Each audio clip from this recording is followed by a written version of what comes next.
आज हम मिलने वाले हैं एफ एल स्टेटमेंट के छोटे भाई से, जिसको हम बोलते हैं टर्नरी ऑपरेटर। और टर्नरी ऑपरेटर कैसे हम यूज करते हैं मैं अब आपको बताता हूँ। तो चलते हैं टेक्स्ट में। तो बेसिकली ये हमारा एफ एल का स्टेटमेंट जो कि है कमेंट डाउन। तो आपको दिखा देता हूँ। ये हमारा एफ एल स्टेटमेंट ऐसे लिखा जाता है, आपको ये पता होगा। अब इसके अलावा हमारे पास आ चुका है हमारा टर्नरी ऑपरेटर। तो बेसिकली होता क्या है टर्नरी ऑपरेटर? तो ये हमारी कंडीशंस होती है। कंडीशन कुछ भी हो सकती है, जैसे बारिश हो रही है तो छाता लेके जाओ, बारिश नहीं हो रही है तो छाता लेके मत जाओ। तो ऐसे भी कंडीशन हो सकती है। तो कंडीशन कुछ भी हो सकती है।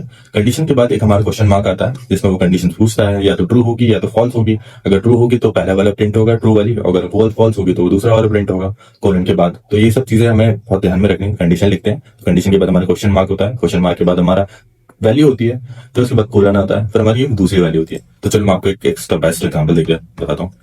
इसको पहले कमेंट आउट कर देते हैं, कमेंट आउट। और let age is equal to 18।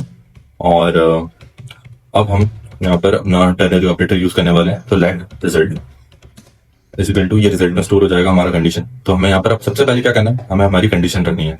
अब कंडीशन हमें क्या रखनी है, जैसे कि एज अगर बड़ा होगा 18 से या इक्वल होगा तो हमारा क्या होगा, भाई आप वोट कर सकते हो, वोट कर सकते हो। और अगर 18 से हमारी एज छोटी होगी तो हमें इसके अंदर दूसरी कंडीशन डालनी है। भाई आप अभी छोटे हो,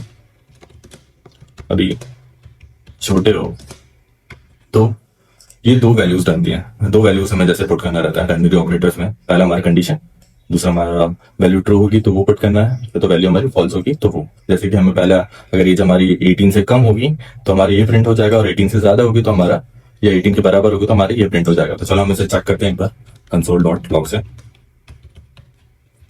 और इसमें हम डालते हैं अपना रिजल्ट। अब हम इसे लाइव करते हैं, देखते हैं। इंस्पेक्ट में जाएंगे और यहाँ पर कंसोल है। कंसोल में देखो क्या आ रहा है, भाई आप वोट कर सकते हो। मैं थोड़ा बड़ा करके बताता हूँ आपको। तो भाई आप वोट कर सकते हो। अब अगर हम यहाँ पर 16 करते हैं तो हमारा क्या प्रिंट होगा, भाई आप अभी छोटे हो। तो बेसिकली यही होता है हमारा टर्नरी ऑपरेटर। ये सिंगल लाइन कोड है, हमें इफ एल्स में इतना बड़ा लिखने की जरूरत नहीं है। और ये काफी यूज होता है, रिएक्ट में भी काम आता है। और बेसिकली बहुत सारे रिएक्ट वगैरह या जावास्क्रिप्ट बहुत सारी चीजों में हम इसे पुट कर सकते हैं। तो ये काफी काम की चीज है, आपको पता होना चाहिए। और मिलते हैं नेक्स्ट वीडियो में। Bye bye.